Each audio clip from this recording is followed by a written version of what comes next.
So hello बच्चों, welcome back. बच्चा आपने यहाँ पे IAT 2022 के सारे सवाल यानी कि 15 सवाल जो हमसे एग्जाम के पेपर में पूछे गए थे वो यहाँ पे हम लोग एक एक करके सभी को डिस्कस करने वाले हैं। एट द सेम टाइम हमने 2021 IAT के भी सारे PYQs को सॉल्व किया है, उसका लिंक आपको नीचे डिस्क्रिप्शन बॉक्स में है। और अगर आप JEE एडवांस एस्पिरेंट भी है तब भी आप इन सवालों को आराम से प्रैक्टिस कर सकते हैं, लगा सकते हैं अपने रिवीजन के हिसाब से। ठीक है, तो चलिए हम लोग एक एक करके सवालों को यहाँ पे देखना शुरू करते हैं। ये अपना सबसे पहला प्रश्न है उस पेपर का।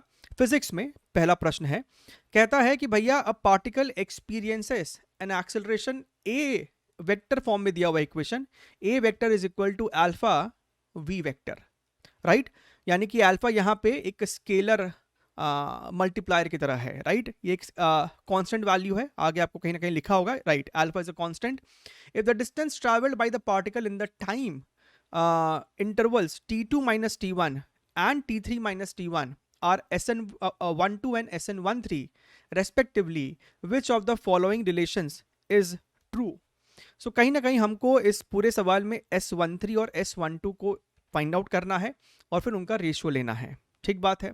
अच्छा, देख के क्लियर हो रहा है कि भैया एक्सेलरेशन का डायरेक्शन और वेलोसिटी का डायरेक्शन सेम है, और जब आपको किसी दो वेक्टर का डायरेक्शन सेम है तो फिर आप इंटीग्रेशन करने के लिए इस वेक्टर साइन को यहां से इवन हटा भी सकते हैं।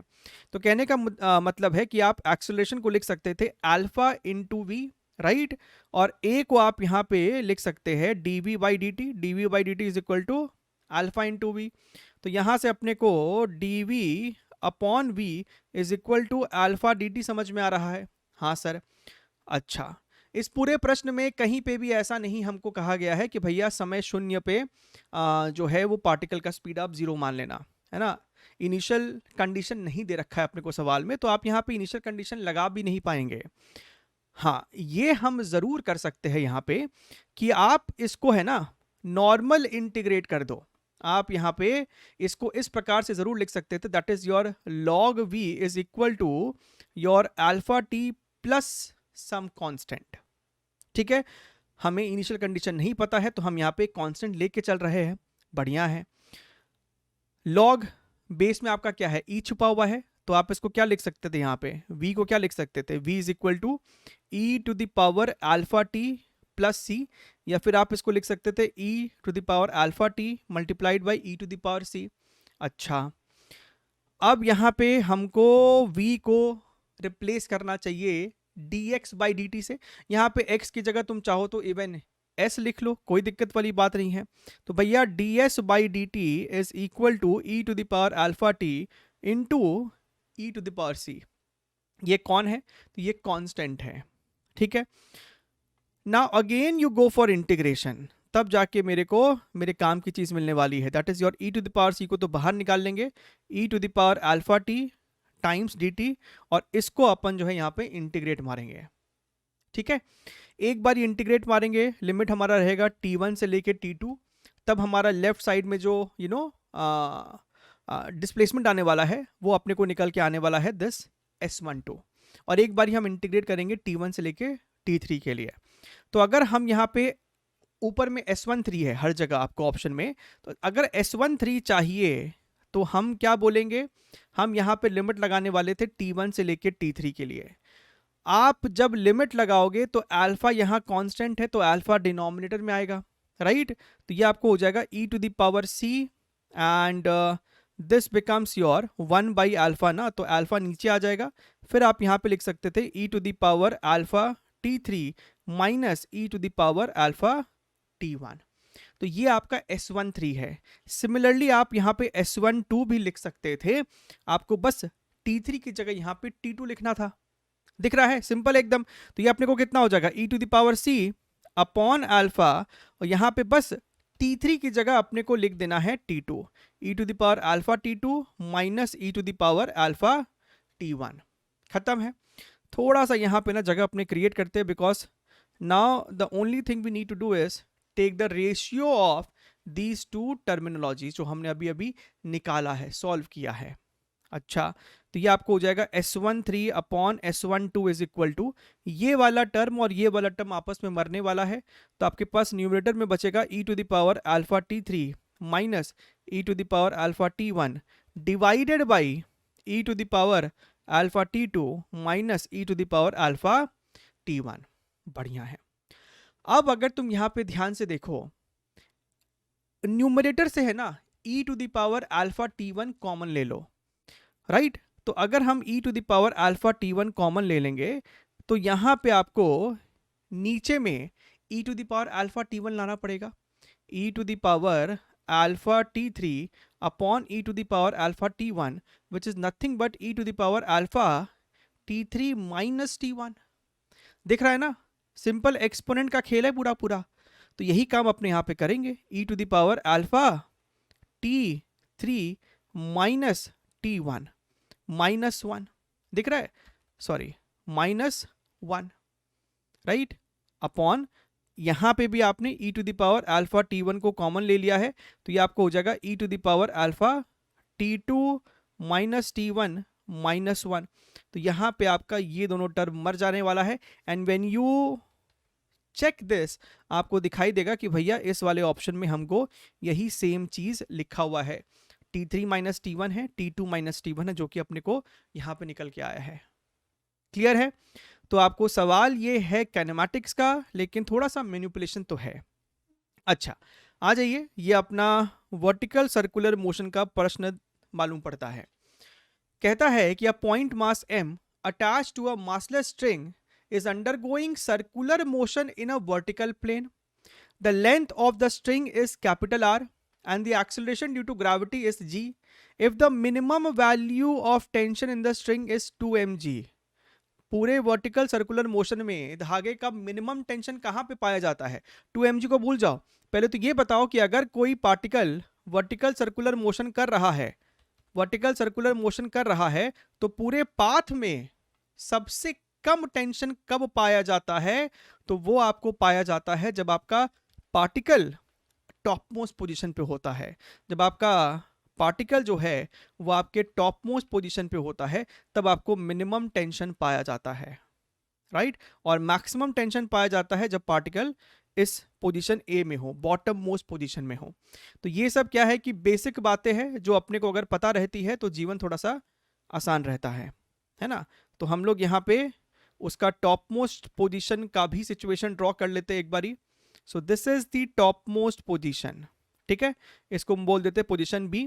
जब वो टॉप मोस्ट पॉइंट पे है तो पार्टिकल के पास यकीनन कुछ ना कुछ तो स्पीड होगा ही, इसको हम वी बी कह देते हैं। यहाँ पे पार्टिकल के पास कोई स्पीड रहा होगा, इसे हम यहाँ पे वी ए कह देते हैं, ठीक बात है? अब देखिए यहाँ पे अगर आपने हमारा हमें बहुत टाइम से अगर फॉलो करा है, इवन जेई मेन की भी हमने जब PYQs करे हैं, तो एक रिजल्ट है जो कि अगर आपको ध्यान में है तो बहुत ही अच्छी बात है। रिजल्ट क्या, हम आपको यहाँ पे एक बारी दोबारा से याद दिला देते हैं। आपको जब इस प्रकार से वर्टिकल सर्कुलर मोशन कर रहा होता है, कंप्लीट सर्कुलर मोशन अगर कर रहा होता है, तो टेंशन का जो डिफरेंस है ना वो फिक्स्ड है। कहाँ से कहाँ का? जब सिस्टम अपने बॉटम मोस्ट पॉइंट पे है तब यहाँ पे मान लीजिए कि टेंशन TA है, और जब सिस्टम अपने टॉप मोस्ट पोजीशन पे है तब टेंशन मान लीजिए कि यहाँ पे TB है। तो ये दोनों टेंशन का वैल्यूज फिक्स नहीं होता है, because TA would depend upon VA but the difference is fixed. आप उसको चाहो तो डिराइव कर सकते हो अपनी इच्छा के अनुसार।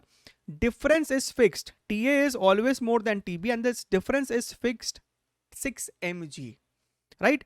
एक और रिजल्ट याद दिला देते हैं। अगर ये हॉरिजॉन्टल पोजीशन में होता है ना भैया, जब ऊपर जा रहा है तो कभी ना कभी तो हॉरिजॉन्टल भी हुआ होगा।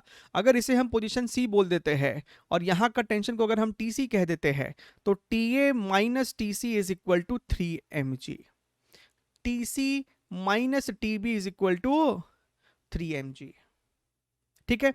तो ये भी आपको ध्यान होना चाहिए कि 3 mg से टेंशन जो है वो घटता जा रहा है। यहाँ पे अगर कुछ टेंशन है तो यहाँ पे 3 mg कम है और यहाँ पे और 3 mg फर्दर कम हो जाता है, ठीक है? आप इसको बहुत ही आसानी से बच्चा डिराइव कर सकते हो, मेरे को इसमें कुछ बताने की जरूरत नहीं है। The only 3 equations you would need is यहाँ पे सेंट्रीपिटल फोर्स का इक्वेशन, यहाँ पे सेंट्रीपिटल फोर्स का इक्वेशन, और A पॉइंट से B पॉइंट पे आपका एनर्जी कंजर्वेशन का इक्वेशन। यही 3 इक्वेशन है, इसके अलावा कोई इक्वेशन पॉसिबल भी नहीं है। इसी को इस्तेमाल करके आप इसको पता कर सकते थे। तो फिलहाल इसको एज अ रिजल्ट आप ध्यान में रख सकते हैं, TA minus TB is equal to 6 mg। अब हमको सवाल यहाँ पे बहुत आसान हो गया है। If the minimum value of tension in the string is 2 mg, तो भाई मिनिमम तो यहीं पे होता है, यानी कि हमको TB की वैल्यू पता है 2 mg। तो सर ये TA minus 2 mg is equal to 6 mg, तो यहाँ से सर TA की वैल्यू अपने को हो जाएगी 8 mg। ठीक बात है। अब TA आपको पता है और हमसे क्या पूछ रहा है, the maximum speed of this circular motion of the point masses. तो भैया मैक्सिमम स्पीड तो आपको बॉटम मोस्ट में ही है, तो यहाँ पे इसका जो वेलोसिटी है v, वो कैसे निकालेंगे, right centripetal equation over here, ऊपर टेंशन TA, नीचे धरती माँ का प्रेम mg। तो आप इक्वेशन यहाँ पे क्या लिखते हैं, TA minus mg, net force acting towards the centre, this should be equal to mv square upon r। Now tension is equal to 8 mg, तो यहाँ पे आप 8 mg लिखते, 8 mg minus mg is equal to 7 mg equals to your mv square by r। यहाँ से अगर हम ध्यान से देखें तो m से m अपना यहाँ पे उड़ेगा और v आपको निकल के आने वाला है under root of 7g r। r यहाँ पे सिंबल कैपिटल R लिखा हुआ है, तो आप भी चाहो तो कैपिटल R लिख दो अपनी इच्छा के लिए, and this makes your option number A as the correct one. ठीक है, तो मज़ा तब आता जब आपको ये रिजल्ट ध्यान में रहता, तो आप इसको 35 टू 45 सेकेंड्स में आप इसको सॉल्व कर पाते हैं। ठीक है, चलिए अगला सवाल देखें, अगला प्रश्न देखते हैं। Okay, now this is a good one in the sense कि ये सवाल को क्रैक करने के लिए अगेन एक डिफरेंट क्वेश्चन का आपको रिजल्ट ध्यान में होना चाहिए। अगर ध्यान में नहीं है, उसका रिजल्ट हम आपको यहाँ पे डिराइव करके दिखाएंगे। बाय द वे, प्रश्न क्या कहता है समझ लेते हैं। An object is released from rest from the inner edge of a hemispherical bowl and it falls under gravity. The coefficient of kinetic friction between the object and the bowl is mu. If the object covers an angular displacement theta with respect to the center of the hemisphere when it stops for the first time, right? Which of the following expression is correct? हमको basically mu और theta में relation चाहिए। हम एक बार चित्र बनाने का प्रयास करते हैं कि चित्र क्या कह रहा है आपको। अपने पास इस प्रकार से एक हेमिस्फेरिकल बाउल है, ठीक है, ये आपके पास एक हेमिस्फेरिकल बाउल है और अपना जो पार्टिकल है ना, ऑब्जेक्ट, वो एक्सट्रीम लेफ्ट एंड से यहाँ से ना स्लाइड करना शुरू करता है। ठीक है, यहाँ से जनाब वो आपको स्लाइड करना शुरू करता है, इसको अपन कह देते हैं पॉइंट A। ठीक है, अच्छा, ना look here very very carefully, ये इसका सेंटर है हेमिस्फीयर का। अब क्या होगा कि भैया ये नीचे स्लाइड तो कर रहा है, अगर ये फ्रिक्शनलेस होता हेमिस्फेरिकल बाउल, इसका इनिशियल स्पीड 0 है, अगर ये फ्रिक्शनलेस होता पूरा सिस्टम, तो ये स्लाइड करता करता करता करता पूरा यहाँ पे टॉप मोस्ट तक आता, सच दैट कि जब यहाँ पे आके उसका स्पीड 0 हो तो वो सेम हाइट पे पहुंच जाए। राइट, यही है आपका प्योर एनर्जी कंजर्वेशन। लेकिन क्या वास्तविकता में ऐसा होगा? नहीं, वो इस हाइट तो को अचीव ही नहीं कर पाएगा, वो कहीं पहले ही रुक गया due to work done by the friction इसका कुछ एनर्जी को डिसिपेट कर गया है, तो वो ओरिजिनल हाइट को तो अचीव नहीं कर पाएगा, वो कहीं यहीं पे आके जनाब रुक गया है, पहली बार रुका है, फिर वो दोबारा से नीचे ससरेगा, नीचे स्लाइड करेगा, लेकिन अपने को उससे कोई रुचि नहीं है। I am not interested in that, I am interested over here, जो हमको कहता है कि जब ये पहली बार रुका था, राइट, जब ये पहली बार रुका था, तो with respect the centre angle theta displace हुआ है, यानी कि ये जो एंगल है अपने को, ये एंगल थीटा प्रश्न में दे रखा है। ठीक बात है। अच्छा, तो एक काम करते हैं, यहां से थोड़ा सा एक वर्टिकल भी ड्रॉ करते हैं, and let us call this particular angle as your phi, and ये जो टोटल है वो तो हम जानते ही है कि वो टोटल अपने को थीटा है। कहने का मतलब है कि ये एंगल फाई है, ये एंगल अपने को साफ साफ दिख रहा है कि 90 डिग्रीज है, तो हम कहीं लिख देते ऊपर में कि थीटा जो है ना वो आपको 90 प्लस फाई है, थीटा जो है वो 90 प्लस फाई है। ठीक बात है। अच्छा, बी, तो यहां पे प्रॉब्लम कब आता है? प्रॉब्लम ये आता है कि ठीक है कोई दिक्कत वाली बात नहीं है, ए पॉइंट से बी पॉइंट पे पहुंचा है। सो एनर्जी कंजर्वेशन तो नहीं लगा सकते क्योंकि फ्रिक्शन का वर्क डन है, लेकिन वर्क एनर्जी थ्योरम तो लगा सकते हैं। तो वर्क एनर्जी थ्योरम के हिसाब से हम कह सकते थे कि work done by friction is equal to change in kinetic energy plus change in potential energy, right. ये हम करने वाले हैं पॉइंट ए और पॉइंट बी के बीच में। तो भैया पॉइंट ए पे भी स्पीड जीरो है और पॉइंट बी पे भी स्पीड जीरो है, तो डेल्टा के तो जीरो हो गया, there is no change in kinetic energy.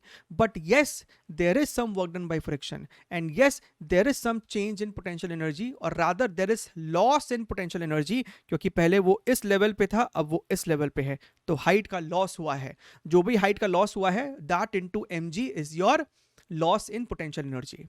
अच्छा सर, बढ़िया है। और ये लॉस ही आपको बेसिकली फ्रिक्शन का वर्क डन कहलाएगा, राइट। तो चाहो तो दोनों के मैग्नीट्यूड को इक्वेट कर दो, वही बात है ना। फ्रिक्शन ने कितना काम किया, फ्रिक्शन जो काम किया दैट इज इक्वल टू जो भी आपको सिस्टम में लॉस हुआ है, टोटल लॉस, और total loss is equal to delta u over here. तो दोनों के चुपचाप मैग्नीट्यूड को इक्वेट कर दो। अच्छा देखिए, तुम डेल्टा यू तो लिख पाओगे बड़ी आसानी से, डेल्टा यू को लिखने में तकलीफ नहीं है। क्यों? क्योंकि अपने को बेसिकली ये वाली चीज लिखनी है, अपने को ये वाली चीज लिखनी है। अगर ये वाली आर रेडियस है तो जनाब ये जो हाइट है ना that is nothing but r cos phi, दिख रहा है ना। ये आर है, ये फाई है, तो भैया आर कॉस फाई। तो अपने को ना ये लिखने में दिक्कत नहीं हो रहा है, delta u is equal to m g r cos phi. Minded कि हम सिर्फ यहाँ पे मैग्नीट्यूड लिख रहे हैं, क्योंकि हम वर्क डन बाय फ्रिक्शन में भी सिर्फ मैग्नीट्यूड ही लिखने वाले हैं। टेक्निकल भाषा में work done by friction negative होगा, बिकॉज पार्टिकल अगर ऐसे जा रहा है तो फ्रिक्शन उस पर अपोजिट लग रहा है, राइट। तो साइन वाइज नेगेटिव होगा, but we are only equating the magnitudes over here. तो राइट साइड तो आपने भर दिया m g r cos phi. तकलीफ आपको आया फ्रिक्शन का वर्क डन लिखने में। क्यों सर? क्योंकि भैया जब फ्रिक्शन का वर्क डन लिखते हो तो फ्रिक्शनल फोर्स तो सेम होना चाहिए हर पॉइंट पे। क्या हर पॉइंट पे फ्रिक्शनल फोर्स सेम है? जब पार्टिकल सपोज कीजिए यहाँ पे होगा, तो यहाँ पे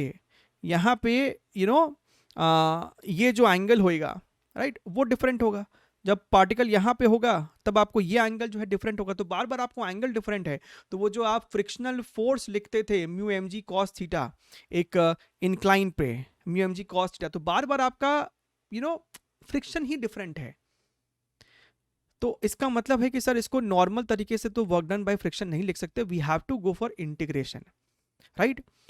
अब इंटीग्रेशन करने के लिए ही हम आपको यहाँ पे एक साइड में एक डिफरेंट केस लेके बता रहे हैं कि इसका एक डायरेक्ट फॉर्मूला है, लेकिन वो फॉर्मूले तक कैसे पहुंचते हैं। जब आपको इस प्रकार का कोई भी कर्व्ड शेप, राइट, में वर्क डन बाय फ्रिक्शन लिखना पड़े, तो एग्जांपल के तौर पे हमने यहाँ पे कुछ एक रैंडम शेप ले लिया है, हमने यहाँ पे एक ऐसा रैंडम शेप ले लिया है, और अपने को इस पार्टिकल को कि पार्टिकल आपको ऊपर चढ़ रहा है, अपने को फ्रिक्शन का वर्क डन देखना है। ठीक बात है, बढ़िया है, ध्यान से मेरी बात को सुनिएगा। अपने को फ्रिक्शन का वर्क डन देखना है यहाँ पे।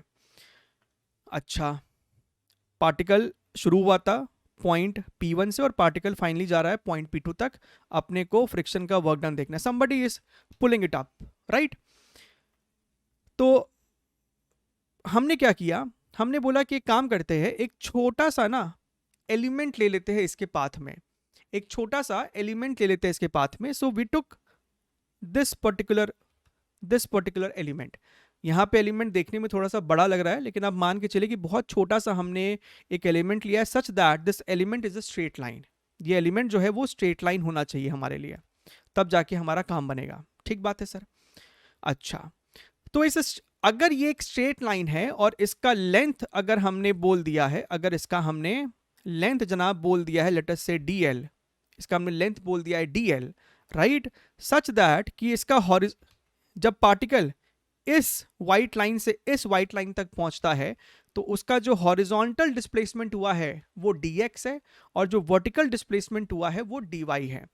So just for better understanding इसी सेक्शन को यहां पे हम ऐसा जूम करके और बना रहे हैं। ठीक है, ये लेंथ आपको dl है, बढ़िया है सर। यहां से यहां का डिस्प्लेसमेंट dx होता, हॉरिजॉन्टल डिस्प्लेसमेंट dx है, वर्टिकल डिस्प्लेसमेंट जनाब dy है, और चाहो तो इस एंगल को आप यहां पे थीटा बोल लो। तो ये काइंड ऑफ आपको वो एक इंक्लाइन स्लोप जैसा कहानी हो गया है, राइट। तो अगर आपका ब्लॉक इस पॉइंट से इस पॉइंट तक जाता है तो इस पे तो फ्रिक्शन का वर्क डन लिखना कोई मुश्किल बात नहीं है ना, राइट। मुश्किल बात नहीं है, क्योंकि अगर ये ऊपर जा रहा है तो फ्रिक्शन इस पे नीचे की तरफ लग रहा है, फ्रिक्शन इस पे नीचे की तरफ लग रहा है, और वो फ्रिक्शन की वैल्यू क्या हो जाएगी, mu m g cos theta, right. यहां से यहां तक के लिए आपको ये थीटा कांस्टेंट है, यहां से यहां तक के लिए थीटा आपको वही है। तो फ्रिक्शन इतना हो गया है। अच्छा सर, तो वर्क डन कितना हो जाएगा, work done is equal to minus particle का डिस्प्लेसमेंट ऊपर, फ्रिक्शन 180 डिग्री अपोजिट लग रहा है, तो minus mu m g cos theta times your dl. लेकिन मजे की बात यह है कि dl times cos theta, dl cos theta is nothing but dx। तो ये जो dl कॉस थीटा है ना, उसकी जगह हम यहाँ पे लिख सकते थे dx, और ये एक छोटा सा वर्क डन हुआ है क्योंकि छोटे से एलिमेंट की बात की जा रही है। पूरा p1 से p2 पॉइंट तक के लिए अगर हमको वर्क डन निकालना पड़ता तो आप इसको बेसिकली इंटीग्रेट करते, तो वर्क डन बाई फ्रिक्शन कितना निकल के आता, माइनस म्यू एम जी, और सिर्फ dx का इंटीग्रेशन करने का मतलब है कि जब पार्टिकल p1 पॉइंट से p2 पॉइंट पहुंचा है तो उसका टोटल हॉरिजॉन्टल डिस्प्लेसमेंट कितना हुआ है। x1 अगर है तो यहां पे आप x1 लिख देते हैं। ये तो हमने आपको डिराइव करके दिखा दिया। तो मुद्दे के बाद ये रिजल्ट ये है कि जब इस प्रकार का कोई भी आपको कर्व्ड पाथ हो जहां पे कॉन्स्टेंटली फ्रिक्शन की वैल्यू बदल सकती है, तब अगर आप वर्क डन बाय फ्रिक्शन निकालते हो तो वो जनरली वो बेसिकली आपको mu m g multiplied by horizontal displacement हो जाता है, ठीक है ना। वंस यू हैव रियलाइज्ड कि भैया ऐसा रिजल्ट होता है, अब उसको अपने को बस इस पे अप्लाई करना है इस पर्टिकुलर क्वेश्चन में, है ना। तो ध्यान से देखिएगा, बढ़िया प्रश्न का बढ़िया डिस्कशन। ओके सर, तो सर यहां पे हम क्या लिखेंगे, ये आपको वर्क डन बाय फ्रिक्शन है। ऑफ कोर्स नेगेटिव साइन आना चाहिए था, हम फिर से कह रहे हैं negative sign work done by friction आना चाहिए, लेकिन हम लोग LHS RHS में सिर्फ मैग्नीट्यूड्स को ही इक्वेट कर रहे हैं। तो चाहो तो इसके दोनों तरफ मॉड भी लगा सकते हो, ठीक है। हम लोग सिर्फ यहाँ पे मैग्नीट्यूड लिखने वाले हैं। तो वर्क डन बाय फ्रिक्शन कितना हो जाएगा, अभी सीखा, mu m g horizontal displacement. तो जब पार्टिकल ए पॉइंट से बी पॉइंट पहुंचा है तो हॉरिजॉन्टल डिस्प्लेसमेंट कितना है भैया, यहां से यहां तक तो आर है, और सर यहां से यहां तक जो है अपने को बेसिकली आर साइन फाई है। तो टोटल हॉरिजॉन्टल डिस्प्लेसमेंट कितना हो गया रे बाबा, यहां से आप चाहो तो ओके यहां पे आप एक आर को कॉमन निकाल सकते थे, r plus r sine phi है ना, तो आर को कॉमन निकाला, 1 plus sine phi is equal to m g r cos phi, ठीक है। एम जी आर से एम जी आर मर गया, बिल्कुल सर। अच्छा अब देखिएगा, अभी भी जीवन में और रोमांच है भैया, फाई में थोड़े ना आंसर निकालना है, आंसर तो चाहिए थीटा में। तो सर फाई क्या है, बेसिकली फाई है आपको थीटा माइनस 90 डिग्री, राइट। या फिर आप इसको लिख सकते थे माइनस 90 माइनस थीटा। तो यहां पे लिखो plus sine, right, minus 90 minus theta equals to cos minus 90 minus theta. अब अगर तुम ध्यान से देखो थोड़ा बहुत भी, सो म्यू 1 साइन, अच्छा साइन माइनस ऑफ, समझिएगा sine of minus theta is equal to minus sine theta. अगर साइन के अंदर कोई नेगेटिव साइन है तो वो नेगेटिव साइन बाहर आ जाता है, कॉस में बाहर नहीं आता। Cos of minus x is equal to cos x, तो ये वाला माइनस साइन तो बाहर आ जाएगा, 1 minus, and sine 90 minus theta is cos theta is equal to, ये माइनस साइन बाहर आके प्लस बन जाता, cos 90 minus theta is equal to sine theta. अच्छा mu 1 minus cos theta, trigonometry 2 sine square theta by 2, और ये हो जाएगा 2 sine theta by 2 cos theta by 2। तो यहां से साइन थीटा बाई 2 2 मर गया, 2 और एक स्क्वायर मर गया है, साइन थीटा बाई 2 को RHS में ले जाओगे तो ये बन जाएगा कॉट थीटा बाई 2, एंड यही अपना ऑप्शन नंबर ए है। क्लियर एकदम, बढ़िया सवाल है, प्यारा सवाल है। आपको एक इंटरेस्टिंग कॉन्सेप्ट अगर नहीं पता था तो वो भी अप्लाई हो गया है, ठीक बात है। चलिए तो बहुत सारे ऐसे ऐसे स्टैंडर्ड रिजल्ट्स हैं जो अच्छे एग्जाम में क्या है कि अगर आपको पता है तो आपका प्रॉब्लम सॉल्विंग टाइम बच जाता है। As shown in the figure, a block is resting on a frictionless floor and is attached to the free end of a spring. तो ये स्प्रिंग है, स्प्रिंग इस दीवार से अटैच्ड है और स्प्रिंग का राइट वाला एंड इस ब्लॉक के साथ भी अटैच्ड है। इस दीवार से अभी ये ब्लॉक आपको डी दूरी पे है, स्प्रिंग अभी इस समय अपने नेचुरल लेंथ में है, ठीक है। अच्छा, एक काम करते हैं, सोल्यूशन वर्ड को यहां नहीं लिखते हैं, सोल्यूशन वर्ड को यहां लिखते हैं। अच्छा, when the spring is compressed by a distance d by 2 and released, आपने जब स्प्रिंग को, आपने जब इस ब्लॉक को लेफ्ट साइड, आपने इस ब्लॉक को left side d by 2 move किया और मूव करके छोड़ दिया। भैया अगर छोड़ दिया तो क्या ही दिक्कत था, अभी आपका ब्लॉक जब आपने d by 2 पुश किया है ब्लॉक को लेफ्ट साइड, तो आपका ब्लॉक अपने लेफ्ट एक्सट्रीम पे है, ठीक है। आपने जब सिस्टम को छोड़ा तो ब्लॉक राइट साइड मूव करेगा, मीन पोजीशन पे पहुंचेगा, मीन पोजीशन को क्रॉस करके d by 2 और उधर जाएगा। लेकिन भैया दीवार से तो फिर भी बहुत दूर है, डिवाइस दीवार से अभी भी d by 2 दूर है, वो दीवार से टकरा तो नहीं जाएगा। तो वो बेसिकली अपना फ्री SHM कर रहा है, वो d by 2 एम्पलीट्यूड का SHM मार रहा है, राइट। उसको पूरा पूरा जर्नी कवर करने का मौका मिला। तो हमसे कहता है कि जब वो d by 2 डिस्टेंस कवर्ड था, तब देखा गया कंप्रेस था, तब देखा गया कि टाइम पीरियड t है। मतलब टाइम पीरियड कितना है, वो 2 pi under root of m by k। मानते हो भाई, कंप्लीट SHM हो रहा है ना, दीवार से कोई कोलिजन भी नहीं हो रहा था। अच्छा, सिमिलरली अगर आपने उस ब्लॉक को यानी कि स्प्रिंग को 2D डिस्टेंस कंप्रेस किया, अगर आपने ब्लॉक को left side 2D distance move कर दिया, तब देखा गया कि टाइम पीरियड t0 है। कंसिडरिंग इलास्टिक कोलिजन, कहता है कि अगर ब्लॉक और दीवार के बीच में कोलिजन होता भी है तो उसको आप एक इलास्टिक कोलिजन मानो, right. What is the value of the quantity t0 by t? बढ़िया है सर।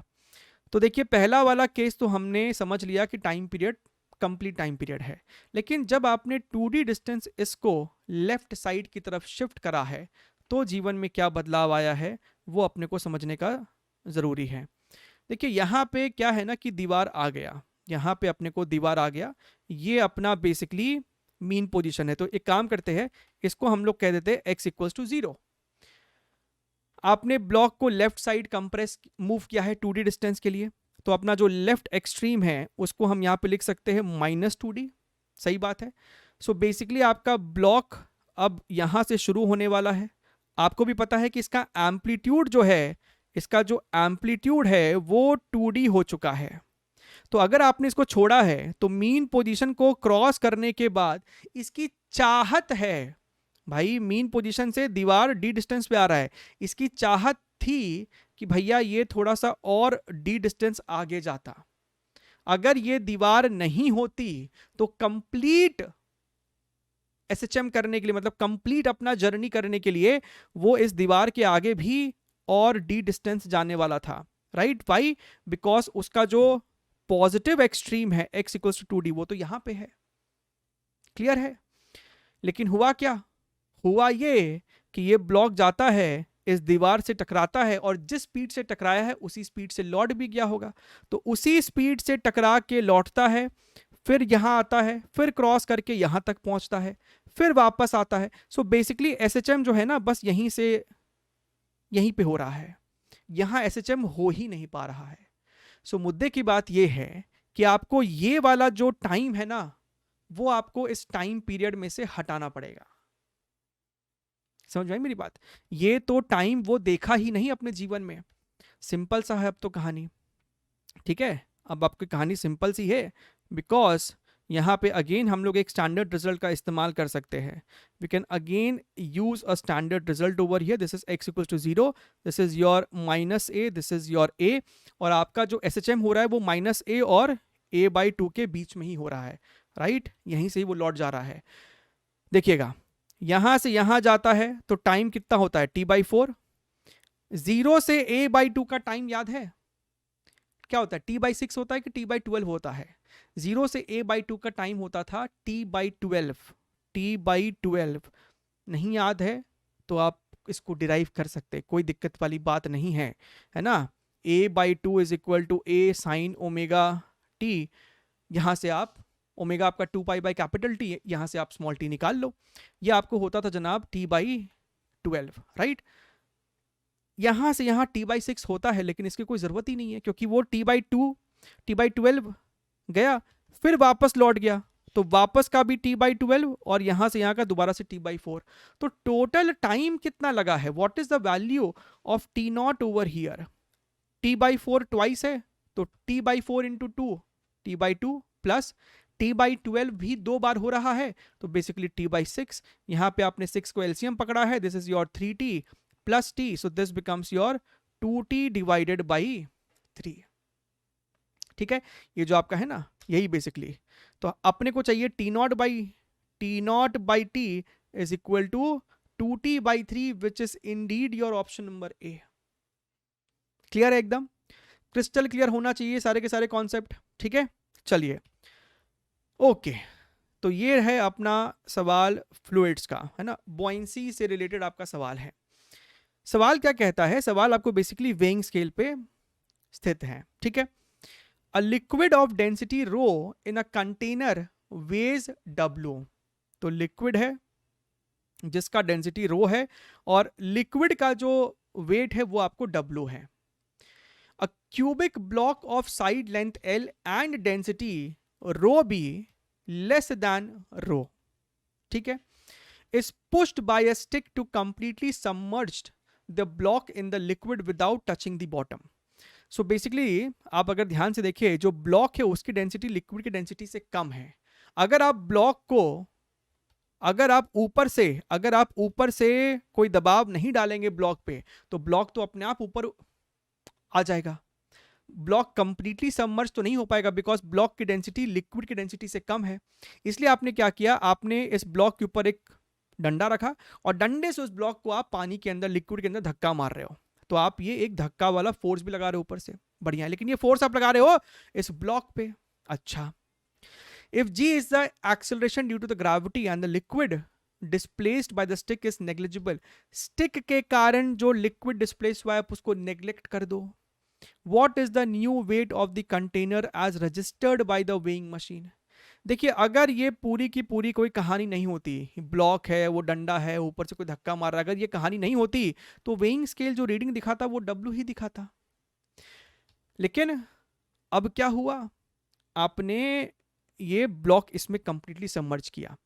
अब मेरी बात को समझिएगा, आपका जो ये वेइंग स्केल है ना, वेइंग स्केल वही रीडिंग दिखाता है जो फोर्स इस वेइंग स्केल पे लग रहा हो, जो फोर्स इस वेइंग स्केल पे लग रहा होता है वही फोर्स ये वेइंग स्केल इस रीडिंग में दिखाता है, ठीक है। सो बेसिकली ये पूरा का पूरा सिस्टम इस वेइंग स्केल पे इस कॉन्टैक्ट पे क्या नॉर्मल लगा रहा है, और वेइंग स्केल भी तो इस वेसल पे एक नॉर्मल एन लगा रहा होगा, और ये पूरा का पूरा वेइंग ये सेटअप इस वेइंग स्केल के सरफेस को भी एक धक्का लगा रहा है। तो अपने को बेसिकली इस धक्के में ही इंटरेस्ट है, ठीक बात है। तो चलिए काम करते हैं, अपने सिर्फ और सिर्फ इस वेसल और इस लिक्विड का ही एफबीडी बनाते हैं।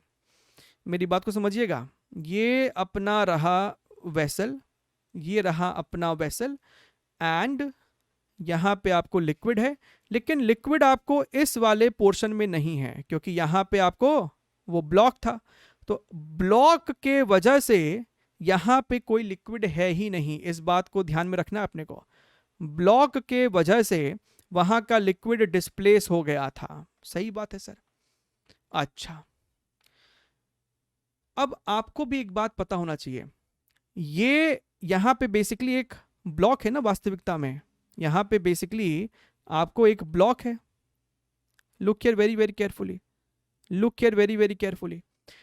तो बॉयंसी में होता क्या है, जो आपका लिक्विड है ना वो उस ब्लॉक पे एक नेट फोर्स अपवर्ड डायरेक्शन में लगाता है, तो भैया वहां पे भी तो एक्शन रिएक्शन पेयर आएगा। अगर लिक्विड जो लिक्विड यहां पे इस ब्लॉक के साथ कांटेक्ट में है, जो नेट फोर्स लिक्विड उस ब्लॉक पे लगाता है वो अपवर्ड डायरेक्शन में होता है। तो जो यहां पे व्हाइट वाला जो ब्लॉक है, उस ब्लॉक पे लिक्विड ने लगाया अपवर्ड फोर्स, तो ब्लॉक ने भी लिक्विड पे लगाया एक डाउनवर्ड फोर्स। सिंपल सी बात है, एक्शन रिएक्शन पेयर तो होगा ही होगा। हमें इस वाइट वाले ब्लॉक में कोई इंटरेस्ट नहीं है, क्योंकि हमारे लिए जो सिस्टम है वो सिर्फ वेसल और लिक्विड है, राइट। तो ये ब्लॉक को, इस वाइट वाले ब्लॉक को आप भूल जाए फिलहाल के लिए अपने जीवन में। हमको इतना सा बात समझ में आ रहा है कि इस पूरे सिस्टम में कौन कौन सा फोर्स लग रहा है। एक तो लिक्विड का जो खुद का वजन है, जो कि डाउनवर्ड डायरेक्शन में W दिखाओगे। एक लिक्विड ने ब्लॉक पे लगाया बॉइंट फोर्स, लिक्विड ने ब्लॉक पे लगाया बॉइंट फोर्स, तो ब्लॉक ने भी लिक्विड पे लगाया डाउनवर्ड डायरेक्शन में FB फोर्स।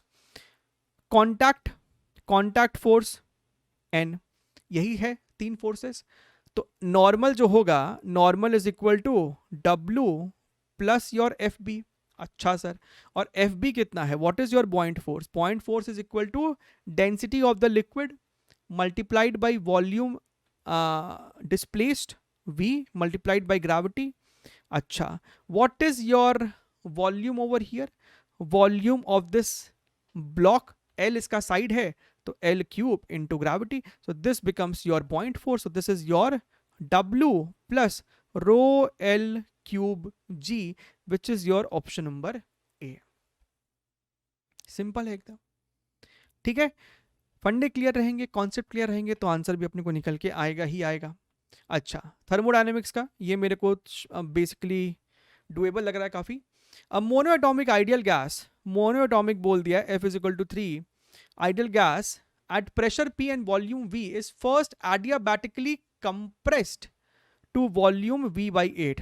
तो पहले प्रेशर V था, वॉल्यूम V था, बाद में आपको प्रेशर हमको निकालना पड़ेगा, वॉल्यूम अपने को हो गया है V by 8, लेकिन भैया adiabatically करा गया है और वो भी मोनोटॉमिक गैस है, तो गामा कितना हो जाएगा?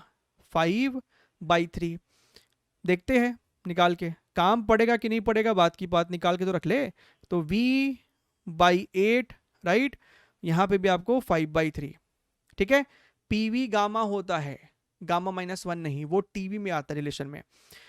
तो यहां से आपको V और V वाला टर्म तो मर जाने वाला है। So this becomes your pressure is equal to P1। अगर तुम ध्यान से देखो, 8 का क्यूब रूट होता है 2, तो ये हो गया 1/2 टू द पावर 5, और 2 टू दी पावर 5 होता है 32। तो अपने को ना फाइनल जो प्रेशर आ रहा है अभी फिलहाल वो 32 P है। अब क्या बोला? Then is allowed to expand, right. यहां से फर्दर क्या हमने इसको करने दिया? इसको एक्सपैंड होने दिया है isothermally back to its original value. तो अब फाइनल प्रेशर P2 है, लेकिन वॉल्यूम जो है वो दोबारा से हमने V करवा दिया है, और इस बारी टेम्परेचर कांस्टेंट रखा है। जब टेम्परेचर कांस्टेंट होता है तो आपको ही पता है कि P और V का प्रोडक्ट सेम होता है। तो पहले क्या है? P1 इंटू V बाई 8, और P1 क्या है? 32P। तो 32P multiplied by V by 8 is equal to P2 multiplied by V। तो यहां से अपने को V ने V को मार दिया, 8 ने 32 को मार दिया, तो 4 हो गया। तो P2 is equal to 4 times P। तो अपने को जो फाइनल प्रेशर आ रहा है गैस का वो 4P आ रहा है, ठीक है। चलिए ओके, ये देखिए क्वेश्चन नंबर 7 क्या बोल दिया इसके अंदर ऐसा? अ यूनिफॉर्म टॉट स्ट्रिंग, यानी कि टाइट है, स्ट्रिंग में टेंशन है, with 2 point charges Q and -Q attach to its ends passes over 2 massless pulleys kept L distance apart as shown in the figure। अच्छा, ये पुली इनके बीच का सेपरेशन L है और सेम धागा है, यहाँ पे चार्ज Q है, यहाँ पे चार्ज -Q है, दोनों चार्ज के बीच में अट्रैक्शन होगा, और इस अट्रैक्शन की वजह से राइट ये चार्ज इसको अपनी तरफ खींच रहा है, ये चार्ज इसको अपनी तरफ खींच रहा है, और इसी खिंचाव की वजह से तो इस धागे में टेंशन होगा, राइट। अच्छा, और देखिए ये भी कोई डाउट वाली बात नहीं है कि यहाँ पे जो आपको टेंशन T होगा, ये सिस्टम आपको है तो इक्विलिब्रियम में, रेस्ट पे है, तो ये जो टेंशन होगा आपको, वो टेंशन आपको कुछ नहीं, ये इलेक्ट्रोस्टैटिक फोर्स के ही बराबर होगा। तो सर टेंशन जो है वो इलेक्ट्रोस्टैटिक फोर्स के बराबर है, और जो इलेक्ट्रोस्टैटिक फोर्स है उसका मैग्नीट्यूड कितना है, तो के Q square divided by distance का स्क्वायर, तो एल स्क्वायर बाई 4। ये तो जनाब अपना रहा tension. If F is the fundamental frequency of the part of the string over pulleys, ये जो आपका धागा है इसका फंडामेंटल फ्रीक्वेंसी एफ बोल रहा है, तो वेव मोशन फंडामेंटल फ्रीक्वेंसी क्या होता है आपको, v अपॉन 2l। भैया यहाँ पे भी आपको, आप इसे एक फिक्स्ड एंड की तरह देख सकते हैं, इसको भी आप एक फिक्स्ड एंड की तरह अगर देख सकते हैं तो f is equal to v by 2l। ठीक बात है सर। अच्छा, अब अगर तुम ध्यान से देखो तो ये आपको हो गया 1/12, और v आपको क्या है, टेंशन अपॉन म्यू। म्यू आपको बेसिकली इस धागे का ही प्रॉपर्टी है, which is nothing but your mass per unit length, right. अच्छा, ना if I look here very very carefully, so यहां पे तो आपने भैया म्यू लिख दिया है, राइट। अगर हम यहां पे ध्यान से देखें तो frequency is equal to 1/2l। Tension की जगह आप ये वाली टर्म को लिख सकते थे, that is your 4kq square divided by your L square multiplied by your mu. Okay, हमसे कह रहा है कि भैया if f is the fundamental frequency of the part of the string or pulleys, which of the following statement is correct। f और l में यहाँ पे क्या रिलेशन है, तो आपको दिख रहा है ना कि ये l स्क्वायर जो है वो आपको बाहर आ जाएगा, तो f is directly proportional to 1/l square, और f is proportional to l to the power -2, which is your option number A।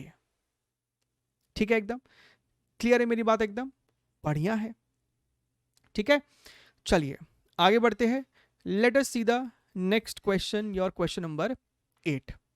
Electrostatic का सवाल दिख रहा है और शेल बना हुआ है यहाँ पे, है ना, एक ये कॉन्सेंट्रिक और ये two uniformly charged concentric thin spherical shells of radii r1 and r2 have charges plus q and minus q respectively। ठीक बात है, have charges plus q and minus q। r1 के पास plus q है और यहाँ पे सॉरी यहाँ पे अपने पास माइनस q है। ठीक है, how does the electrostatic potential vary with distance from the center of the shells। अच्छा, समझिएगा मेरी बात को। सबसे पहले अगर हम यहाँ पे बात करें कि भैया लेस देन r1 के लिए, अगर आप लेस देन r1 की बात करेंगे ना, कोई भी आप एक पॉइंट ले लो, सपोज आपने ये पॉइंट लिया है, तो ये जो ब्लू पॉइंट है वो इस वाले शेल के लिए भी एक अंदरूनी पॉइंट है और इस वाले शेल के लिए भी एक अंदर वाली पॉइंट है।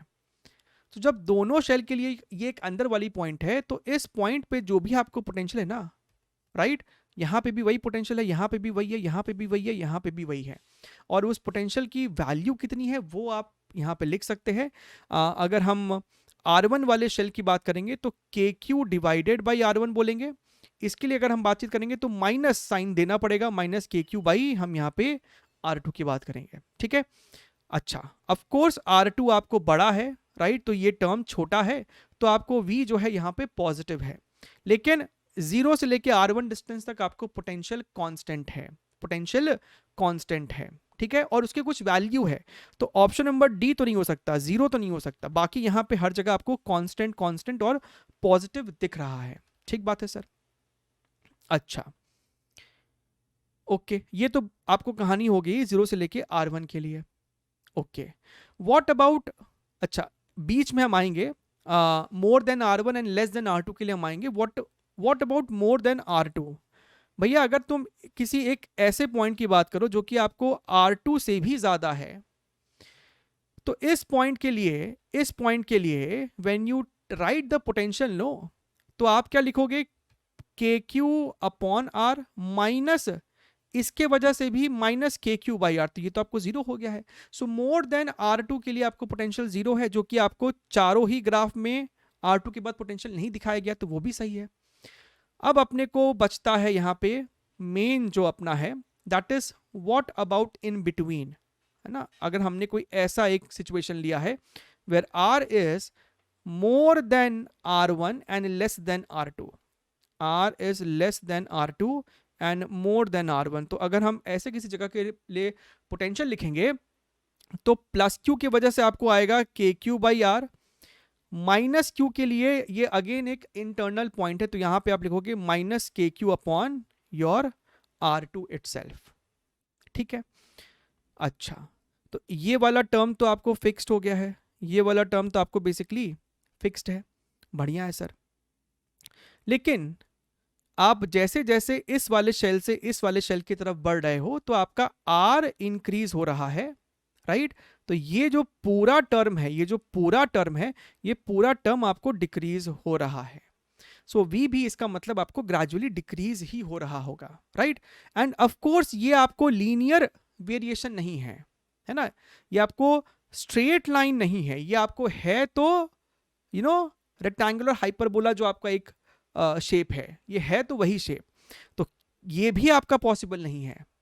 ठीक है, अब बचता है आपको ऑप्शन नंबर ए और ऑप्शन नंबर बी के बीच में। तो भैया यहां ये वाला जो आपका सिचुएशन है ना, ये आपको ऐसा बता रहा है कि भैया R1 के जस्ट यानी कि R1 पे आपको पोटेंशियल 2 है इस ग्राफ के हिसाब से। R1 पे आपको ये भी पोटेंशियल है और ये भी पोटेंशियल है ना, जो कि ऐसा है नहीं, डिसकंटिन्यूअस नहीं, it is completely continuous, it is completely continuous.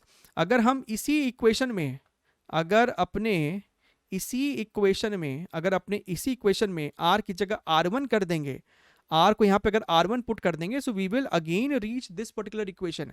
तो आपको डिसजॉइंट तो है ही नहीं, तो आपका ऑप्शन नंबर ए ही सही है यहाँ पे। ठीक है, क्लियर एकदम, कोई भी दिक्कत वाली बात नहीं है। बात करते हैं अपने यहाँ पे क्वेश्चन नंबर 9 की। ये भी आपको इलेक्ट्रोस्टैटिक्स का सवाल है और ये अच्छा सवाल है ना, this is a good question. क्या बोलता है सवाल? Consider a very long cylinder of radius A having a uniform positive charge density rho. ठीक बात है। A sphere of radius A has been carved out, leaving no charge in that region. The distance radially outward to the cylinder as measured from the center of the sphere is x. At what value of x will the electric field be maximum? ठीक बात है, charge density rho. तो आपको diagram ऐसा दिया हुआ है, आप चाहो तो इसको ना थोड़ा सा वर्टिकल भी बना सकते हो, समझिएगा मेरी बात को। पहले तो उसको वर्टिकल में बना के समझाते हैं, फिर उसको सॉल्व इसी डायग्राम में कर देंगे। तो आपके पास इस प्रकार से एक बहुत लंबा सिलेंडर है, वेरी लॉन्ग सिलेंडर है ना, वेरी लॉन्ग सिलेंडर कहना चाह रहा है कि इनफाइनाइट, इसको मान लो इनफाइनाइट लेंथ वाला सिलेंडर है आपके पास, और सॉलिड सिलेंडर है। इसका चार्ज डेंसिटी हमको यहाँ पे रो कूलम पर मीटर क्यूब दे रखा है, राइट?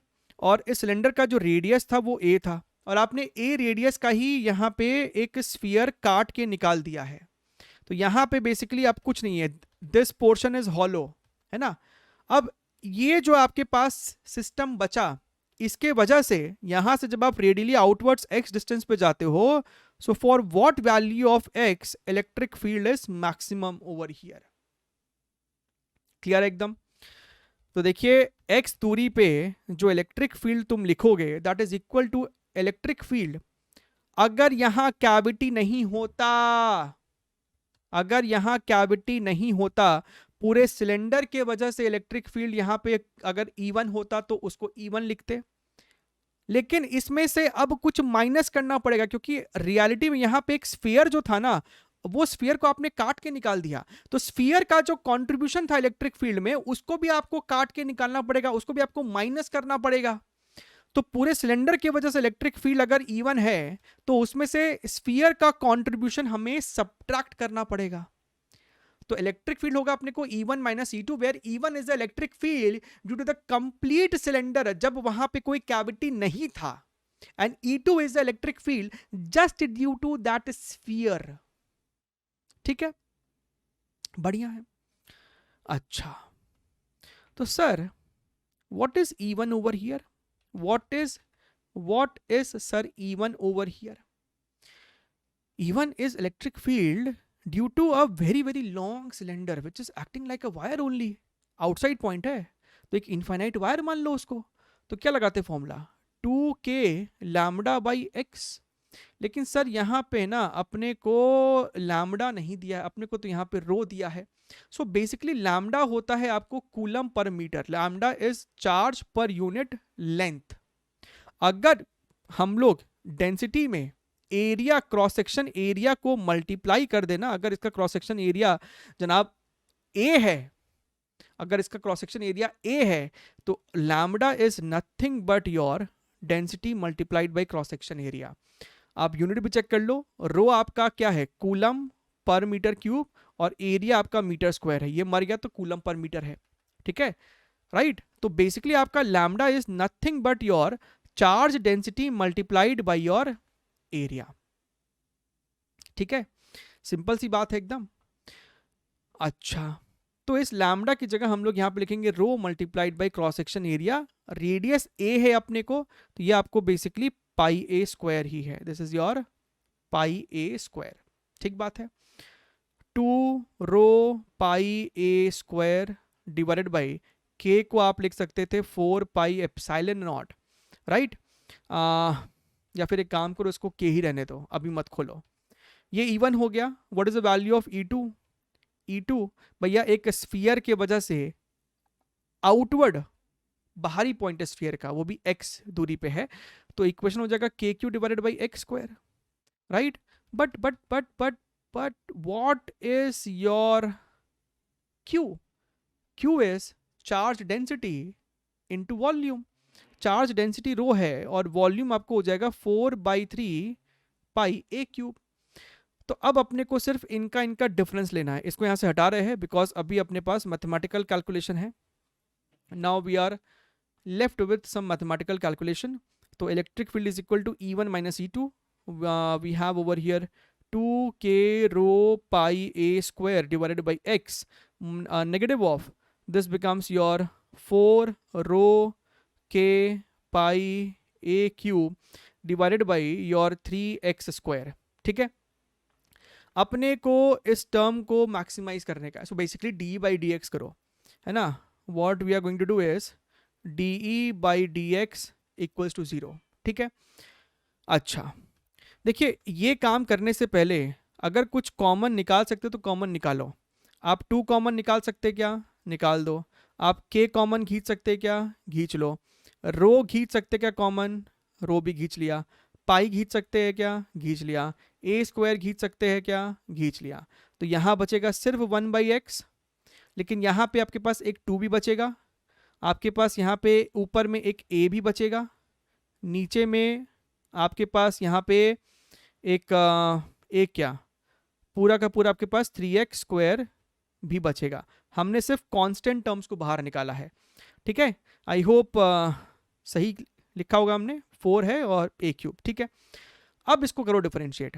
अब तुम करो यहाँ पे d by d x equals to 0, right. तो जब तुम डिफरेंशिएट कर रहे हो, ये तो कांस्टेंट है और you are equating it to 0, तो ये वाला टर्म तो आपको ऐसे भी जाके 0 में मिल जाना है।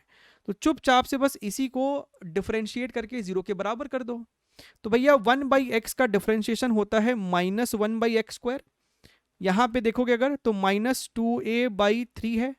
1/x स्क्वायर का differentiation basically x to the power -2 है, तो क्या हो जाएगा -2 x to the power -3। So basically denominator में यहाँ पे -2/x क्यूब इक्वल्स टू 0 हो जाएगा, ठीक है। माइनस और माइनस ये आपको बेसिकली प्लस हो जाने वाला है, तो इस माइनस को यहाँ से छुपा दो, है ना। अब क्या ही बात है, इस वाले को राइट साइड ले जाओ। तो 4a divided by 3x cube is equal to 1/x square. यहाँ से आप इसको उड़ा देंगे तो x इज इक्वल टू आपको आ जाएगा 4a/3 which is matching Indeed with option number ए। बढ़िया है, ठीक है। चलिए आगे बढ़े, अगला सवाल देखते हैं, question number 10। And what does this question से। देखने में लंबा चौड़ा लगता है, डरावना लगता है, इवन एडवांस में भी आपको बहुत सारे सवाल इसी टाइप के होते हैं जो कि देखने में डरावने होते हैं लेकिन होते नहीं हैं। इन the given circuit the box either contains a capacitor और एन इंडक्टर। ये जो बॉक्स है, क्या तो इसके अंदर कैपेसिटर है, क्या तो इसके अंदर इंडक्टर है, या फिर इसके अंदर रेजिस्टर है। The current I versus T plots for 3 cases, ठीक है। अपने को खाली यही बताना है कि भैया केस जो A1 है, राइट, ये जो आपको ग्राफ है ये किसके कोरस्पॉन्डिंग है। क्या इस केस में बॉक्स के अंदर रेजिस्टर था, कैपेसिटर था, इंडक्टर था, क्या था? ठीक है, आपको यहाँ पे डीसी सोर्स है, राइट? तो अगर ये एक रेजिस्टर होता ना, तो आपको current is simply V upon R, आपको एक कांस्टेंट करंट मिलता थ्रू आउट द टाइम। तो इसमें कोई भी डाउट वाली बात नहीं है कि जो केस ए है ना, ये आपको रेजिस्टर के लिए है।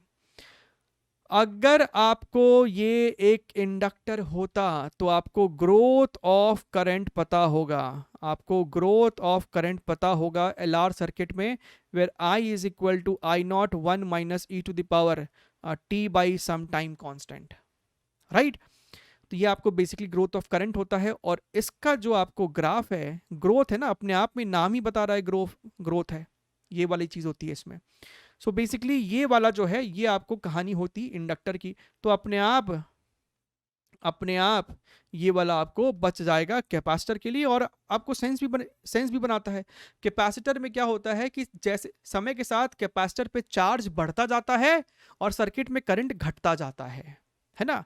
आपको अगर ध्यान में हो तो आप चार्ज का इक्वेशन लिखते थे Q is equal to Q not 1 minus e to the power minus t by 2 tau, और इसको डिफरेंशिएट करते थे तो अपने को करंट की इक्वेशन निकल के आती थी, which is I is equal to I not e to the power minus t by tau. तो ये आपको बेसिकली डिकेइंग ग्राफ है। तो A2 कैपेसिटर के लिए है, A3 अपने को इंडक्टर के लिए, और A1 अपने को रेजिस्टर के लिए है। तो option number A is the correct one. ठीक है, बढ़िया है। ओके, बात करते हैं अपने क्वेश्चन नंबर 11 की। ओहो हो सर, देखने में ही बहुत भयानक है। देखते हैं, सर्किट एनालिसिस का प्रॉब्लम है, आपको रेजिस्टर भी है, सिस्टम में कैपेसिटर भी है। In the given circuit each of the resistor is of 1 kilo ohm. जहां जहां रेजिस्टर है ये सब के सब प्राणी आपको 1-1 किलो ओम वाले हैं। Each of the capacitor has 4 microfarad capacitance. What is the charge in the capacitor between the points B and F? B और F के बीच में ये जो कैपेसिटर है, इसमें कितना चार्ज आपको स्टोर्ड है? बढ़िया, charge is equal to C times B। So sir हमको कुछ भी करके B और F के बीच का पोटेंशियल डिफरेंस चाहिए। हमको सर कुछ भी करके B और F के बीच का पोटेंशियल डिफरेंस चाहिए, तभी हम सवाल का आंसर ला पाएंगे। देखिए अगेन, कई बार ऐसा होता है कि मेंस में भी नहीं क्लियर करते हैं, यहाँ पे भी नहीं लिखा है। नहीं लिखा है तो आपको स्टेडी स्टेट के लिए ही सॉल्व करना है ना? आफ्टर अ लॉन्ग टाइम के लिए ही सॉल्व करना है। अच्छा, तो सर जब स्टेडी स्टेट अचीव हो जाता है तो कैपेसिटर के थ्रू आपको सर्किट में करंट तो नहीं फ्लो करता, कैपेसिटर के थ्रू कोई करंट नहीं होगा। So for steady state you can actually remove the capacitors. ठीक है, so just to have a better understanding, जहां जहां कैपेसिटर्स था हम उसको सिस्टम से अभी उड़ा रहे हैं, क्योंकि भैया इसमें से आपको करंट ऐसे भी नहीं फ्लो करना है। अपने को बस ये ध्यान रखना है कि अपने को B और F के बीच का पोटेंशियल डिफरेंस चाहिए। बाकी for a very good understanding we are simply doing this, जहां जहां कैपेसिटर था हम लोग उसको यहां से रिमूव कर रहे हैं। तो ये वाला आपको रिमूव कर दिया हमने, ठीक है। और यहाँ पे एक और अपने पास कैपेसिटर बच रहा है, तो इसको भी रिमूव कर देते हैं। ओके, अब आपके पास रिमेनिंग जो सर्किट डायग्राम है वो बच गया है। अब इसको रिड्यूस भी कर सकते हैं अपने, है ना? Look here very very carefully. यहां पे आपको दिख रहा है ये रेजिस्टर और ये रेजिस्टर, ये तीनों आपस में सीरीज में तो है, दिख रहा है ना? जो करंट यहां पे होगा, जो करंट यहां होगा, वही करंट यहां पे होगा। अब ये मत समझना कि सर ये दोनों वायर आपस में टच हो रहा है, टच वच नहीं हो रहा है, ठीक है? वही करंट इसमें यहां पे भी होगा। तो सर अगर हमने सब रेजिस्टर को कैपिटल R माना है तो R plus R plus R basically आपको 3R हो जाने वाला है। बढ़िया है सर। अभी आपको बहुत ही इंटरेस्टिंग चीज दिखाएंगे, भले ही आपको दिख रहा है ना कि सर ये सबको हटा के हम यहाँ पे 3R रेजिस्टेंस लिख सकते थे। तो what we are doing is we are simply removing this, है ना? ध्यान से देखना, अंत में सवाल आपको कुछ बचेगा नहीं, देखिएगा, राइट? तो इसको भी हटा दो, बेसिकली ये ई टर्मिनल का भी कोई काम नहीं है ना? सो मुद्दे की बात यह है कि इस G और H टर्मिनल के अक्रॉस हम यहाँ पे 3R रेजिस्टर दिखा सकते थे, ठीक है, लेकिन मजा तब आया अपने को जब हमने ये देखा कि सर अगर यहां से कोई आई करंट निकल रहा है, जब वो आई करंट यहां पे पहुंचेगा तो सर वो आई करंट इसमें जाएगा ही क्यों? इसके पास तो एक प्लेन वायर भी है, so basically 3R short circuit हो चुका है। इस आई करंट के पास अगर एक जीरो रेजिस्टेंस पाथ है तब तो ये इसी से जाएगा ना, ये ऊपर से जाएगा ही नहीं। तो पूरे सर्किट में 3R का कोई रोल था ही नहीं, उसको भी हमने उड़ा दिया। बढ़िया है सर। तो अपने पास मुद्दे की बात यह है कि इतना ही सर्किट बच रहा है अब। ठीक बात है, अपने पास सिर्फ इतना ही सर्किट बच रहा है। अच्छा, और अभी आपको होगा कि सर यहाँ पे कहाँ गया, यहाँ पे जो अपना सर F है। तो मेरी बात ध्यान से समझना, हमने इस बात को अभी अभी एक्सप्लेन किया है कि इस वाले वायर में कोई करंट गया ही नहीं, विच मीन्स जो पोटेंशियल F पॉइंट का है वही पोटेंशियल G पॉइंट का भी है। जो पोटेंशियल F पॉइंट का है वही पोटेंशियल G पॉइंट का भी है। इस बात को ध्यान में रखिएगा, इस बात को ध्यान में रखिएगा, है ना। So basically VBF is equal to VBG। अब सिर्फ और सिर्फ अपने को ये VBG ही सॉल्व करना है। यहां से जो भी आई करंट जाएगा वो पूरा पूरा यहां से फ्लो करता हुआ ऐसे सीरीज में है पूरा पाथ। तो ये आई करंट सॉल्व करने में कोई दिक्कत नहीं है। F अपॉन एक रजिस्टर, दो रजिस्टर, तीन रजिस्टर, चार resistor, this is nothing but your 4R, right. और अपने को चाहिए potential difference between B and G। तो वो क्या होगा, वो क्या होगा, this current I multiplied by sum of these two resistors. वही तो होगा potential difference between the terminals G and B। तो अपने को जो ये VBG रिक्वायर्ड है that is equal to I multiplied by 2R, और I अपने पास 5/4R है। तो sir 5/4R multiplied by 2R, this is nothing but your 5/2, that is your potential difference. So Q is equal to CV, C is equal to your 4 and potential difference is your this much. तो ये आपको कट कुट के 2 होगा, this becomes your 10 microcoulomb which is your A option. ठीक है, सवाल मुश्किल नहीं है, जस्ट बिकॉज थोड़ा सा मल्टीपल यहाँ पे चीजें दिख रही है ओवरलैप होते हुए, तो बच्चे कंफ्यूज जाहिर सी हो जाते हैं। ओके, तो ऑप्टिक्स का अपने पास यहाँ पे एक सवाल दिख रहा है।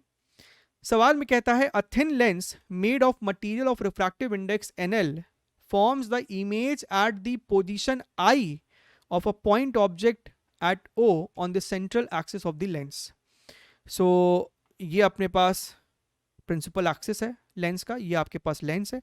लेंस का रिफ्रैक्टिव इंडेक्स NL, सराउंडिंग का या फिर मीडियम का रिफ्रैक्टिव इंडेक्स NM दे रखा है, ऑब्जेक्ट है, और ये A और B point do not get confused with some sort of focus or some sort of center of curvature। ऐसा कुछ नहीं है। O के लेफ्ट में एक पॉइंट दिया है, O के राइट में एक पॉइंट दिया है। इमेज यहां बना, इमेज के लेफ्ट में एक पॉइंट दिया, इमेज के राइट में एक पॉइंट दिया है। सिंपल सी बात है। और जिस प्रकार का ये रिफ्रैक्शन हुआ है, साफ साफ दिखता है कि ये आपको एक कन्वर्जिंग लेंस की तरह बिहेव कर रहा है। जो बच्चे रे ऑप्टिक्स को थोड़ा और डीप में समझते हैं, जस्ट बिकॉज लेंस का शेप ऐसा है डजेंट मीन कि ये लेंस हमेशा रेस को कन्वर्ज ही कराएगा। जरूरी नहीं कि रेस को ये हमेशा कन्वर्ज कराएगा। ये कन्वर्ज तब कराया अगर लेंस का रिफ्रैक्टिव इंडेक्स NL है और मीडियम का NM है। ठीक है, अगर आपको NL NM से ज्यादा है तब तो ये शेप आपको रेस को कन्वर्ज कराएगी, राइट। कन्वर्ज कराने का मतलब है कि एक पैरेलल रेज अगर होती तो फोकस आपको राइट साइड होता, फोकस पॉजिटिव होता। क्यों sir? Because 1/f is equal to refractive index of lens upon refractive index of medium -1, this is your 1/r1 minus 1/r2। For this particular shape you can see that this term is nothing but positive. अगर मेरा NL NM से ज्यादा है तो ये वाली term 1 से ज्यादा है तो ये वाली टर्म पॉजिटिव है। तो F पॉजिटिव है तो फोकस राइट साइड बनता, यानी कि आपको रेस कन्वर्ज हुई होती। लेकिन अगर आपको शेप यही है बट NL अगर आपको NM से छोटा है तो ये वाली टर्म आपको 1 से छोटी होती और ये वाली टर्म नेगेटिव हो जाती। ये नेगेटिव, ये पॉजिटिव, तो ओवरऑल F आपको नेगेटिव आता। इसका मतलब आपको rays, parallel rays, right, refract होने के बाद ऐसे डाइवर्ज होगी ताकि ये पीछे की तरफ कहीं से डाइवर्ज होते हुए अज्यूम पड़े तो आपका लेफ्ट साइड में फोकस बनता। बस यही फंडा है, बस यही इस पूरे सवाल का फंडा है, right. Consider that the refractive index of the medium NM is, शुरुआत में refractive index of L lens is more than medium, तो आपको इमेज राइट साइड बन रहा है। Where does the image form when NL is less than NM? When NL is less than NM, तो आपको जो रेस अभी शुरुआत में ऐसा हुआ है ना, वो ऐसा तो बिल्कुल भी नहीं होता। वो रेज आपको प्रोबेबली कुछ यहां पे अगर आई है ऐसे करके, तो फाइनली आपको कुछ ऐसे रिफ्रैक्ट, कन्वर्ज नहीं होगी, होगी भी तो डाइवर्ज होगी आपको। और अगर ये आपको डाइवर्ज हो रही है, आप इसको जब पीछे बैक ट्रेस करोगे तो ये जो वर्चुअल इमेज बनेगा वो आपको O के राइट साइड ही बनेगा। O के राइट साइड को दिखाने के लिए एक पॉइंट B बस बोला जा रहा है, तो आपको चुनना है कि इमेज कहां बनता, B पे बनता, A पे बनता, C पे बनता, D पे बनता, कहां पे बनता? तो आपको इमेज B पे बनता। Where does the image form? ठीक है, of course virtual image form हो रहा है, लेकिन आपको B पे बनता। क्लियर है मेरी बात? तो जस्ट बिकॉज ये शेप नहीं है डजंट मीन कि वो डाइवर्जिंग लेंस की तरह नहीं बिहेव कर सकता, है ना। अच्छा कॉन्सेप्ट होता है ये सब, डीप कॉन्सेप्ट है थोड़ा सा। चलिए, बड़ा ही सिंपल सवाल इलेक्ट्रोस्टैटिक्स का आपके समक्ष। Question number 13, a conducting sphere of radius A initially contains a uniform volume charge density rho. A conducting sphere of radius A, ये वाला जो है इसका चार्ज डेंसिटी रो है। What is the electric flux through a spherical surface of radius 2a centered at A point on the surface of the charged sphere at a later time t? So basically इस बड़े वाले के through आपको flux कितना है, तो इस बड़े वाले के अंदर जो enclosed आपको चार्ज है that is simply your this particular charge, तो आपको जो फ्लक्स हो जाएगा that is equal to your charge enclosed upon your epsilon not. What is the charge enclosed? Charge density multiplied by 4/3 pi a cube divided by epsilon naught, right? So this becomes your 4 rho pi a cube divided by 3 epsilon naught, which is your option number A itself. तो इसमें कुछ भी आपको complicated concept या कुछ भी वैसी बात थी ही नहीं। Modern physics, photo electric effect. सवाल में कहता है the figure in the option shows the photo current J of a photoelectric material versus the frequency f of an incident light beam. ठीक है, the light beam can have 3 different intensities I1, I2, I3, where I3 is more than I2, I2 is more than I1, which the following options is correct. ठीक है, तो यहाँ पे आपका एक plate होता है, यहाँ पे आपका एक प्लेट होता है, and this is your discharge tube, right? यहाँ से आपका सिस्टम में आमीटर कनेक्टेड होता है, जहां पे आप फोटो करंट ऑब्जर्व करते हो through the deflection of the ammeter. ठीक बात है, इस पे आपको बेसिकली फोटोन फॉल करता है और यहां से आपको इलेक्ट्रॉन्स एमिट होते हैं, इलेक्ट्रॉन्स आपको यहां तक पहुंचते हैं। ठीक बात है, आपको ये बात समझना होगा कि इस फोटोन की जो फ्रीक्वेंसी है, पहले आप जब इस फ्रीक्वेंसी को बढ़ाते हो तो ये फ्रीक्वेंसी जब बहुत छोटी होती है इसके थ्रेशोल्ड फ्रीक्वेंसी से, अगर ये फ्रीक्वेंसी थ्रेशोल्ड फ्रीक्वेंसी से छोटी होती है तो कोई इलेक्ट्रॉन निकलेगा नहीं, तो कोई फोटो करंट होगा नहीं। इसीलिए ग्राफ में शुरुआत में आपको कोई फोटो करंट नहीं है, इवन फ्रीक्वेंसी बढ़ रहा है। यहां पे अगर फोटो करंट आना शुरू होता है, मतलब this is your threshold frequency. तो ये पार्ट ग्राफ का जस्टिफाई हो रहा है सभी में थोड़ा थोड़ा। ठीक बात है। अच्छा, अब बात ये आती है, जैसे ही आपका जो फ्रीक्वेंसी है थ्रेशोल्ड फ्रीक्वेंसी को क्रॉस कर गया, ठीक है, उसके बाद आप फ्रीक्वेंसी को चाहे कितना भी बढ़ा दे, आपके फोटो करंट पे कोई फर्क नहीं पड़ता है। समझ रहे हो? पहले अगर 1000 फोटोन फॉल करके, लेट अस से now depending upon the efficiency of the photo electric material, लेकिन मान लेते हैं कि 1000 फोटोन टकराने पे 1000 इलेक्ट्रॉन निकल रहा है, लेट अस से, तो अगर पहले 1000 फोटोन गिर रहा था तो फ्रीक्वेंसी बढ़ाने पे भी 1000 फोटोन ही फॉल कर रहा है, राइट? तो आपको फोटो करंट में कोई फर्क नहीं पड़ने वाला, इसीलिए आपको ग्राफ कांस्टेंट होना चाहिए। फ्रीक्वेंसी बढ़ा रहे हो तब भी फोटो करंट कांस्टेंट है, राइट? फोटो करंट कांस्टेंट है, जे की वैल्यू कांस्टेंट है। तो बी और डी तो गलत ही है। अब आपको है कि ऊपर में I3 है कि ऊपर में I1 है। तो भैया अगर तुम इस इंसिडेंट फोटोन की, लाइट की इंटेंसिटी बढ़ा दोगे, इंटेंसिटी का मतलब होता है कि नंबर ऑफ फॉलिंग फोटॉन्स, वो आपने बढ़ा दिया। तो पहले 1000 गिर रहा था तो शायद बाद में 10,000 गिर रहा है। ज्यादा फोटोन तो ज्यादा इलेक्ट्रॉन तो ज्यादा फोटो करंट। तो भैया फोटो करंट ज्यादा किसके लिए होगा? I3 के लिए होगा। तो ए ऑप्शन सही है और सी ऑप्शन गलत है। ठीक है, क्लियर है? चलिए, ये आपको आखिरी प्रश्न है इस पर्टिकुलर सेशन का। ये आपको क्वेश्चन नंबर 15 है। अगेन मॉडर्न फिजिक्स से है, न्यूक्लियर फिजिक्स से है, only calculative, other than that nothing else. Consider that in a fusion of single plutonium atom 207 mega electron volt energy is released. एक single plutonium atom का जब fusion होता है तो इतना एनर्जी रिलीज होता है। Assuming all atoms of plutonium undergo fission. आपको अगर मैंने x kg ऑफ प्लूटोनियम दिया है तो उसमें जितना भी एटम है मान के चलो कि सारा का सारा फ्यूजन हो रहा है, कोई भी वेस्ट नहीं हो रहा है। Which of the following option is the closest estimate of the amount of plutonium, right? kg में आंसर चाहिए, required for 20,000 units of TNT explosion. मतलब एक TNT एक्सप्लोजन से इतना एनर्जी आपको निकला। तो 20,000 यूनिट TNT एक्सप्लोजन, एक यूनिट ऑफ TNT से इतना निकलता है, राइट? तो एनर्जी टोटल जो TNT से निकल रहा है दैट इज 4.184 10 to the power 9 multiplied by 2 into 10 to the power 4 joules. हमसे कहता है कि कितना kg ऑफ प्लूटोनियम का फ्यूजन कराए कि उससे भी इतना ही अमाउंट ऑफ एनर्जी निकल जाए। ठीक है, अच्छा, तो हमने बोला कि let x kgs of plutonium. तो भैया x kg ऑफ प्लूटोनियम में कितना नंबर ऑफ एटम्स है?